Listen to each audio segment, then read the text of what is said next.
Cylinder लगा लेते हैं और फिर उनको सांस लेने में आसानी होती है। यही आपने देखा। अब ज्यादा लोग ऑक्सीजन सिलेंडर लगाएंगे तो ऑक्सीजन सिलेंडर की कमी हो जाएगी। करना क्या है आपको? अगर आपको ऐसा कोई आदमी मिलता है अपने गांव में कि जिसको सांसें ठीक से नहीं आ रही है, हम इस ऑक्सीमीटर की बात कर रहे हैं जो 2020 से पहले कितने लोगों ने इसको देखा, जानते थे? शायद ही किसी ने। अब 2020 के बाद कौन ऐसा है, शहरों की बात कर रहे हैं, जिसके घर में ये नहीं होगा, जिसको पता नहीं होगा, ऐसा कोई भी नहीं है। तो ये जो है, इससे आपको बता दिया गया कि आप बीमार हैं कि नहीं है, जबकि ये फर्जी चीज है, फर्जी, इसकी आवश्यकता नहीं है। लेकिन कभी कभी ऐसा होता है, कभी कभी ऐसा होता है कि जब वाकई में किसी भी मरीज को सांसें नहीं आ रही हैं, वाकई में सच्चाई में वो सांस ले ही नहीं पा रहा है, तो ऐसे में सांसें कैसे लाना है? क्या हम करें कि उसी वक्त उसके बॉडी के अंदर सांस लेने की प्रक्रिया ठीक हो जाए? देखिए, अब मैं आपको ट्रेनिंग देने वाला हूं, 1 ही मिनट का है, ये आपको फायदा करेगा।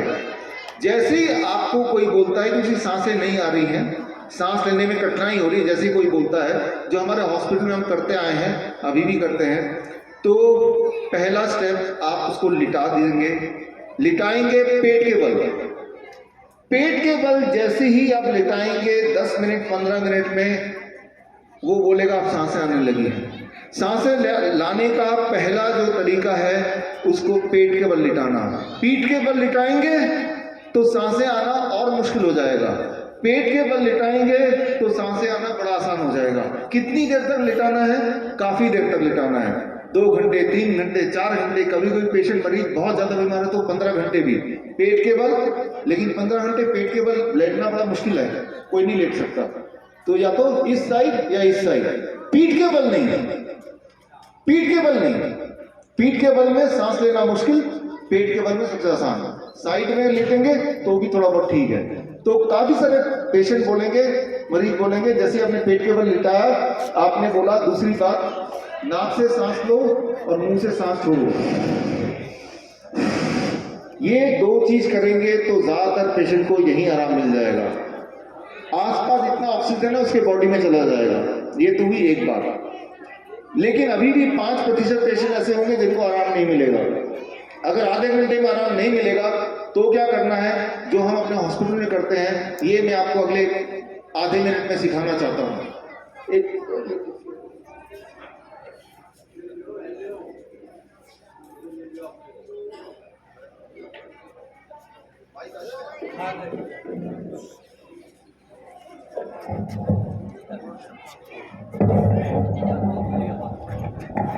तो जैसे ही कोई ऐसा मरीज है जिसको सांस नहीं आ रही है और लिटाने के बाद भी वो आराम नहीं मिल रहा पेट के बल, तो अब वो क्या करता है, जब बैठा रहता है, तो आपने देखा होगा, टीवी में भी देखा होगा, वो गाड़ी में, कार में इस तरह से बैठा है, ऐसे बैठा है। जब आप इस तरह से बैठते हैं जैसे मैं बैठा हूं, तो हमारे जो फेफड़े हैं वो सुगड़ जाते हैं। ऐसे बैठेंगे, फेफड़े सुगड़ गए, पहले से ही सांस लेने में दिक्कत आ रही है, ऊपर से ऐसे बिठा दिया, फेफड़े सुगड़ गए और सांस नहीं आएगी और तकलीफ होगी। तो उसको ऐसे बैठने से मना करना, इस तरह से। पीठ के बल ना तो बैठेंगे, पीठ के बल ना तो बैठेंगे, ना तो पीठ के बल लेटेंगे। ये छोटी सी बात। तो क्या करना है, इसको उल्टा करना है। जैसे मैं आप बैठा हूं, आगे झुक के, राइट, नंबर 1 पहली बात। दूसरी बात, सांस नाक से ले रहा हूं और मुंह से निकाल रहा हूं, पेशेंट को बोलना है, मरीज को। और तीसरी बात,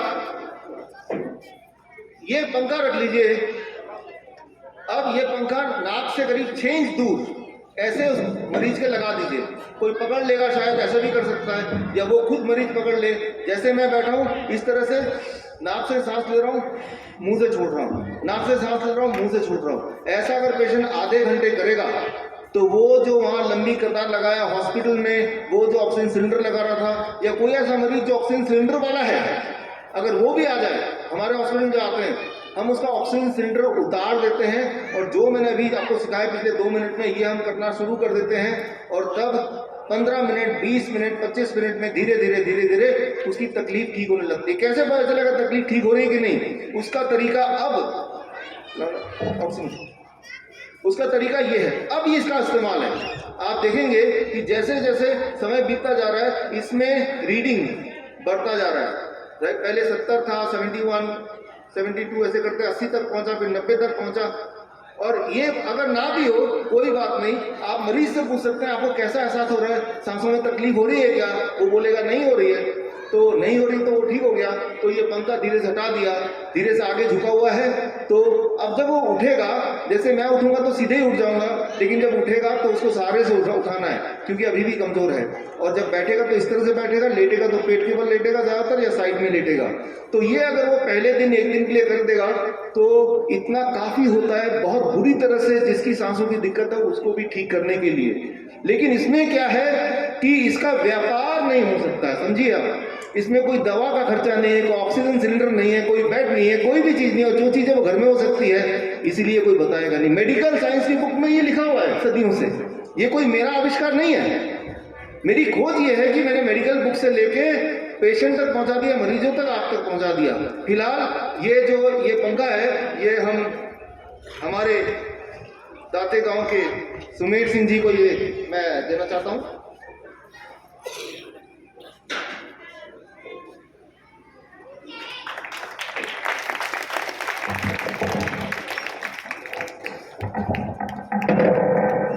तो हमने अपने जो तब हेल्थ मिनिस्टर थे, उनका नाम डॉक्टर हर्षवर्धन था, वो खुद भी एक डॉक्टर थे, उनको हम मिले, उनको बोला कि ये आसान आसान बातें हैं आप लोगों को तो बता दीजिए, अगर आप महामारी बोल रहे हैं और उसको खत्म करना चाहते हैं।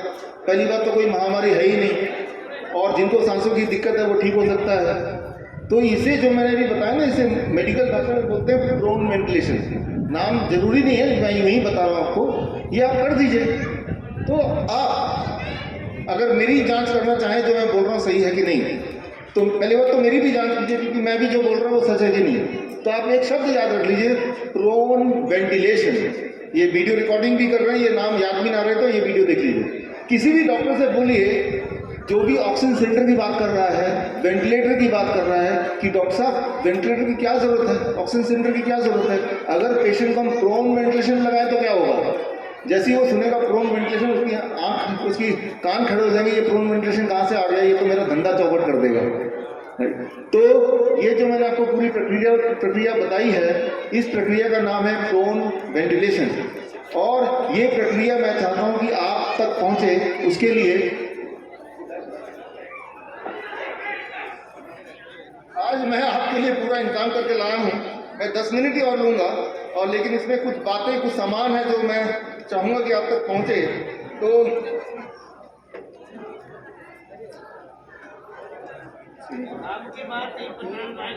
ये जो किताब है, इसमें जो मैंने बताया अभी वो सारा अच्छी तरह से दिया है। इसकी एक प्रति मैं सुमेर जी को दे रहा हूँ और उसकी 50 प्रति और है, वो सुमेर जी को सौंप दूंगा। वो आप में से जो आप पंचायत के जो सारे हैं उनको एक एक किताब दे देंगे। तो इसमें ये सारा कुछ है जितना मैंने अभी तक बताया।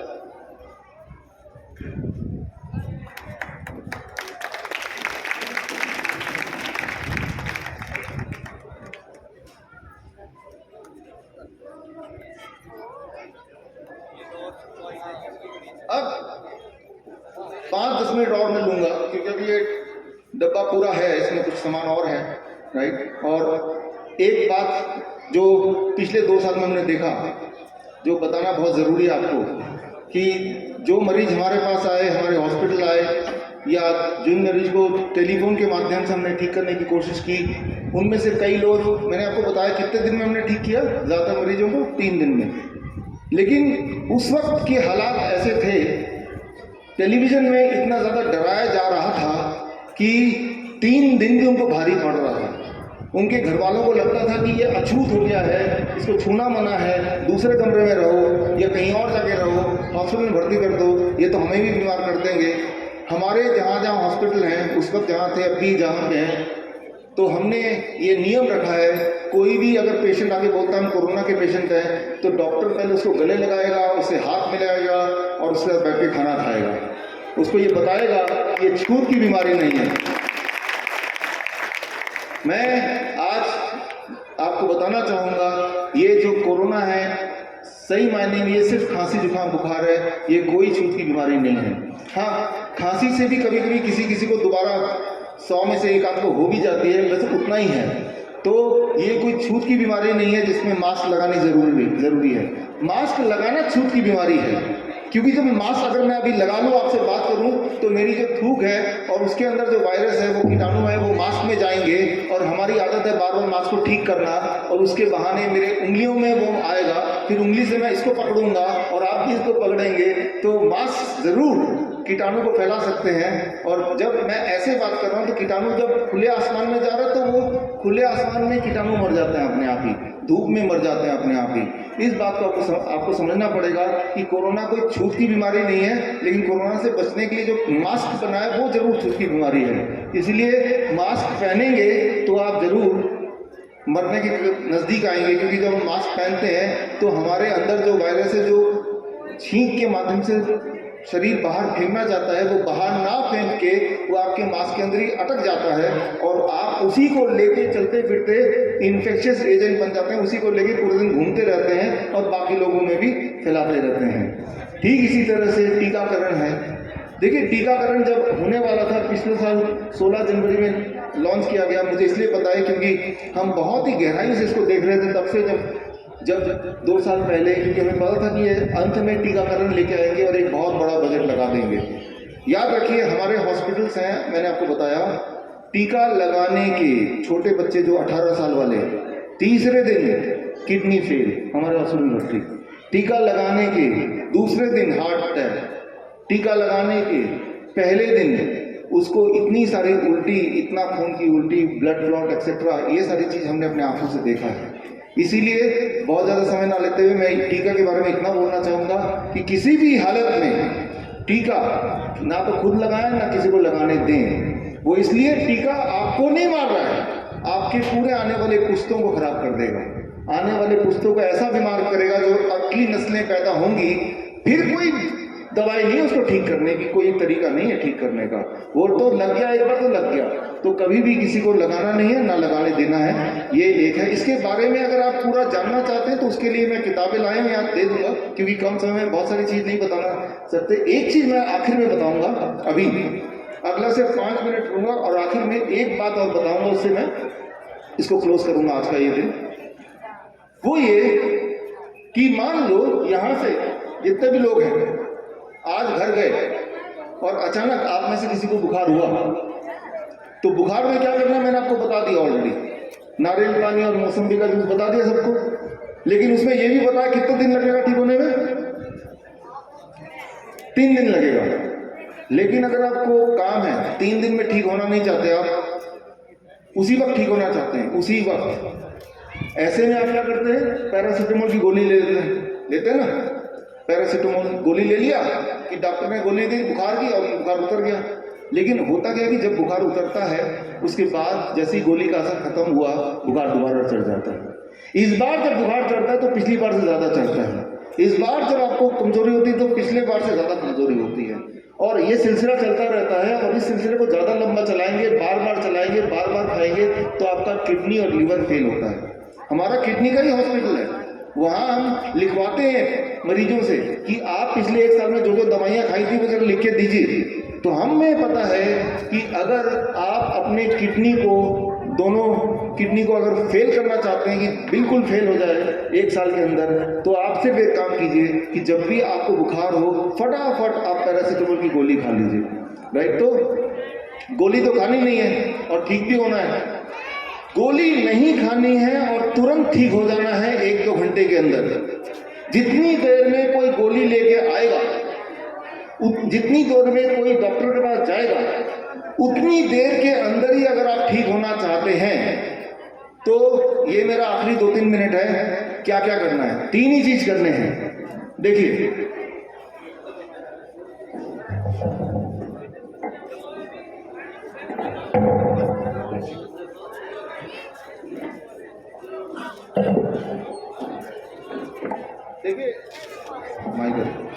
जैसे ही आपको बुखार हुआ या आपके परिवार में किसी को बुखार हुआ, तो बुखार हुआ और शरीर में कमजोरी हुई, उसी वक्त बुखार शरीर ने किया है, शरीर आप बुखार करके आपको ठीक करना चाहता है। बुखार कोई बीमारी नहीं है, पहले तो ये जान लीजिए।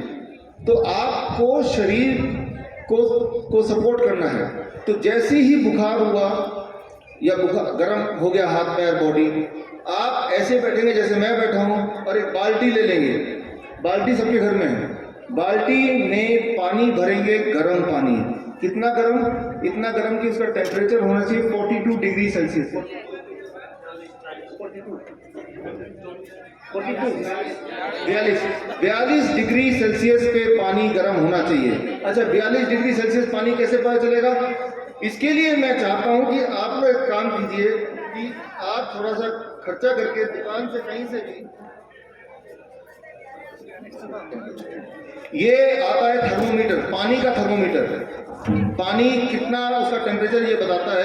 ये 150 रुपये का कहीं से ही मिल जाएगा या ऑनलाइन आजकल मिलता है। गांव में भी एक रख लेंगे तो काम हो जाएगा। एक तो मैं सुमेर जी को देके जाऊंगा। ये तो ये रख लिया, बुखार हुआ आपको, उसी वक्त पानी गर्म किया। पानी का टेम्परेचर कितना? 42 डिग्री। उस पेशेंट मरीज को बोला पैर बाल्टी के अंदर रख दिया। ऐसा उसको आधे घंटे बैठना है। लेकिन आधे घंटे जब बैठेंगे तो क्या होगा कि पानी ठंडा होने लगेगा। आपको एक और बाल्टी लेना, उसमें 50 डिग्री सेल्सियस से पानी रखना है। हर 10 मिनट में 2 मग पानी इसमें डाला, 2 मग पानी पहले इससे निकाला, ताकि आधे घंटे पानी 42 डिग्री पे ही रहे, कम ना होने पाए। हो गया आधे घंटा। उस वक्त जब आधा घंटा मरीज जैसे बैठा है, तब क्या करना है? उस मरीज को पानी पिलाना है आधा लीटर, बिल्कुल गर्म। इतना गर्म कि उससे ज़्यादा गर्म होगा तो उसका जीभ जल जाएगा। उतना नहीं, उससे जस्ट थोड़ा कम, जितना वो पी पाए। और एक नींबू निचोड़ देना आधे लीटर पानी में, और उसको थोड़ी थोड़ी देर में गर्म पानी पिलाना। आधे घंटे में वो आधा लीटर पानी पेट में होना चाहिए, गर्म, बिल्कुल गर्म। याद रखिए, गर्मी में वायरस जिंदा नहीं रहता, राइट। तीसरी चीज, आधा घंटा हो गया। आधा घंटा हो गया तो आप देखेंगे बुखार है क्या? आपको हैरानी, बुखार कहाँ गया? एक तो पहले ही बुखार था, ऊपर से गर्म पानी डाला, बुखार उतर गया। उल्टा समझिए जरा, बुखार था तो हमें और गर्म करना है। बुखार में ठंडा नहीं करना है, बुखार को और गर्म करना है। कैसे? पानी यहाँ तक, फिर दूसरा आपने गर्म पानी पिलाया। तीसरी और आखिरी बात, आपको ऐसी ये सॉस का बोतल है, कहीं से मिल जाएगा, राइट, मिल जाएगा ना। तो सॉस का बोतल है, राइट, इसमें चटनी वटनी रखते हैं, ऐसे दबाते हैं, ऐसा खरीद लीजिए। इसमें 200 ml पानी भर लीजिए, आधा लगभग, राइट। और उसका जो टेम्परेचर होगा वो होगा 40 डिग्री। और उसको क्या करना है? आपने सुना होगा, इसे बोलते हैं जलनेती। जलनेती तो बड़ा मुश्किल है। जलनेती में एक नाक से पानी डाला, दूसरे से पानी निकाला। किसी को आता आप में से?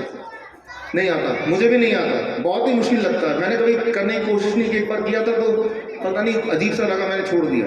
आसान तरीका जो छोटा बच्चा कर लेगा, और जितना आसान आपको लग रहा है उससे कई गुना आसान। आपको ऐसे पिचकारी में इस तरह का पानी भरना है 40 डिग्री पे, और उसके साथ 1 चम्मच नमक डाल देना है, नमक याद रखिए। और आप ऐसे करके जैसे ही यहाँ दबाएंगे, जादू की तरह पानी यहाँ से निकलेगा, राइट। फिर यहाँ से दबाएंगे, जादू की तरह पानी दूसरे से निकलेगा, बिना मेहनत के, पहली बार नहीं, छोटा से छोटा बच्चा भी, राइट। और ऐसा करके 200 ml पानी, 100 ml इधर, 100 ml इधर, ऐसा किया। ये पूरे काम को करने में 32 मिनट लगेंगे। 30 मिनट तो बैठे थे, 2 मिनट इसका हो गया। 32 मिनट में आप उससे पूछेंगे मरीज से, आपको बुखार है, आपको बदन दर्द है, आपको खांसी है, तो ज्यादातर बोलेंगे कुछ नहीं है, ठीक हो गया। 1 घंटे बाद दोबारा से ये कर लीजिए, आधा घंटा और, तो कुल मिला कितना हो गया? 2 घंटा। 2 घंटे के अंदर देखेंगे पूरी तरह आप ठीक हो गए, और दोबारा आपको बुखार चढ़ा भी नहीं। तो ये एक बड़ी तेज तरीका है। ये तरीका जब करेंगे, साथ में मौसम्बी का जूस, संतरे का जूस, वो भी फिर भी पी लीजिए। 3 दिन का वो भी कर लीजिए, हालांकि आप पहले दिन ही ठीक हो गए, राइट। तो मैं आपको ये बताना चाहता हूं कि जब बुखार आए तो बॉडी को सहारा देना है बुखार करके, बुखार उतारना नहीं है। बुखार और बढ़ाएंगे तो बुखार अपने आप उतर जाएगा, बुखार घटाएंगे तो बुखार और बढ़ जाएगा, राइट। तो अगर इतना आप समझ लेंगे बॉडी किस तरह से काम करती है, आपका शरीर किस तरह काम करता है, कम से कम कभी आपको खांसी जुकाम बुखार से डरने लगेगा। एक आखिरी बात आप लोगों के लिए, जो छोटे बच्चों को लेके आए हैं, महिलाओं के लिए, कई बार ऐसा होता है कि खांसी कई बार ऐसा होता है बुखार उतर गया, जुकाम भी चला गया, खांसी है, खूब खांसी हो रही है, लगातार खांसी हो रही है, लगातार जब खांसी होती है रुकती ही नहीं खांसी, तो एक आखिरी काम कर लीजिए, 2 मिनट लगेंगे, 4 मिनट लगेंगे। अनार लेना है, अनार लेके उसको, अनार को छीलना है, उसके दाने को आपको उसको गरम एक पतीले में उसको गरम करना है, 3-4 मिनट पतीले में गरम करते जाना है, गरम करते जाना है, गरम करते 3 से 4 मिनट। और जितना उसका, उस मरीज का जितना वजन है, मान लो उसका वजन 10 केजी है, तो 1 चम्मच वो भुना हुआ अनार के दाने उसको चबा चबा के खिला देना है। अगर वो 20 केजी उसका वजन है, यानी कि 2 चम्मच भुना हुआ अनार के दाने चबा चबा के खा लेगा। जादू की तरह खाते ही उसका जो खांसी आ रही थी वो गायब हो जाएगी। तो जो मैंने, धन्यवाद, तो जो मैंने अभी तक बताया ये कर लेंगे तो आपको ना तो डर लगेगा ना कोई चिंता होगी। यही है इलाज। इसी से हमने 60,000 लोगों को ठीक किया, इसी से आप ठीक हो सकते हैं। मैं तो ये भी शर्त लगाता हूँ सुमेर जी से कि कभी ऐसा हो जाए तो दोबारा मौका हो तो हमें बुलाइए, मैं आपको करके दिखाऊंगा। मैं आपके आवाज़ से यहाँ आने को तैयार हूँ। ये तो भी एक। दूसरा एक और टॉपिक है जिसके लिए अभी समय नहीं है, लेकिन मैं बोल देता हूँ, एक दिन और हम ले लेंगे। खांसी जुकाम बुखार जिसको कोरोना से आपको डराया जा रहा है, उसका मैंने असलियत आपको बता दी आज। अब एक तरह के मरीज हैं जो डायबिटीज़ के मरीज हैं, ब्लड प्रेशर के मरीज हैं, राइट, जो हार्ट के मरीज हैं, दिल के मरीज हैं, किडनी के मरीज हैं, तो वो कैसे ठीक होंगे?